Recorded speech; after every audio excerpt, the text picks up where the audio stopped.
800 কোটি টাকা ব্যয় বেড়েছে চট্টগ্রামের পতেঙ্গা থেকে নারায়ণগঞ্জ গোদনাইল 250 কিলোমিটার জ্বালানি পরিবহন পাইপলাইন প্রকল্পের 2 দফা মেয়াদ বাড়ানোর পরও কাজ শেষ হয়েছে 80%। তবে বিপিসি বলছে ডিসেম্বরে এই পাইপলাইন দিয়ে জ্বালানি তেল সরবরাহ শুরু হবে। চট্টগ্রাম থেকে নাসিরউদ্দিনের রিপোর্টে রয়েছে বিস্তারিত।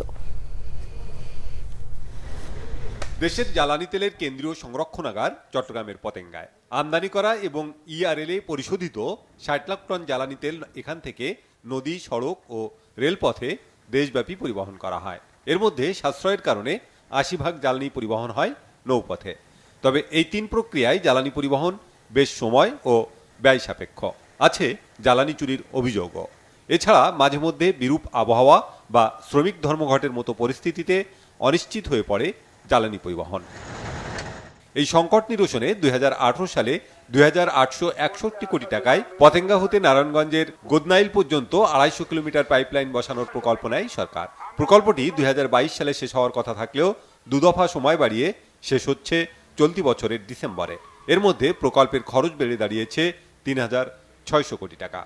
একটি আধুনিক, সময় স্বল্প লাগে এবং সাশ্রয়ী মেকানিজম যে প্রকল্পগুলো আমরা কিন্তু এখন বাস্তবায়িত করছি। এটা হলো আপনার অন্যতম বৃহত্তম লম্বা লাইন, আপনার 250 কিলোমিটার পেট্রোলিয়াম প্রোডাক্টের পাইপলাইন। এটাও আমি বলছি যে পাইপলাইন বসানো শেষ, আমাদের যে কাঠামো প্রায় শেষ। তো এটাও 70-75% হয়ে গেছে এবং এটা আমরা চিন্তা করছি আগামী ডিসেম্বরের মধ্যে এটা আমাদের অপারেশনে চলে আসে। পাইপলাইনটি চট্টগ্রামের পতেঙ্গার গুপ্তখাল থেকে ফেনী, কুমিল্লা, চাঁদপুর, মুন্সিগঞ্জ হয়ে নারায়ণগঞ্জের ফতুল্লা গিয়ে শেষ হচ্ছে। পথে পাইপলাইন যাচ্ছে 22টি নদীর তলদেশ ছুঁয়ে। এছাড়া থাকছে 9টি মিড স্টেশন, 4টি পাম্প হাউস ও 21,000 টনের ধারণ ক্ষমতা সম্পন্ন একটি ডিপো। দেশের নতুন এই প্রকল্পের নিরাপত্তা নিশ্চিতের তাগিদ বিশেষজ্ঞদের।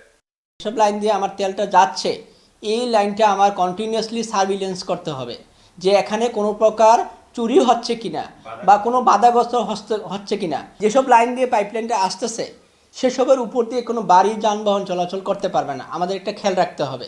এটাকে ওভারবার্ডেন প্রেশার ইফেক্টের কারণে এটা আপনার কলাপস হয়ে যেতে পারে।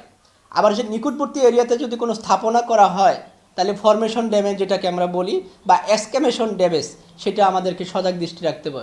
ইন এডিশন এই পাইপলাইনে আমার ফায়ার এক্সপ্লোশন যাতে না হয় সেদিকে আমাদেরকে সুদৃষ্টি রাখতে হবে।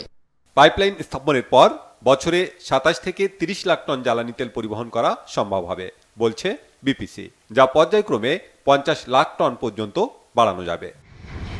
Banglavision news desk.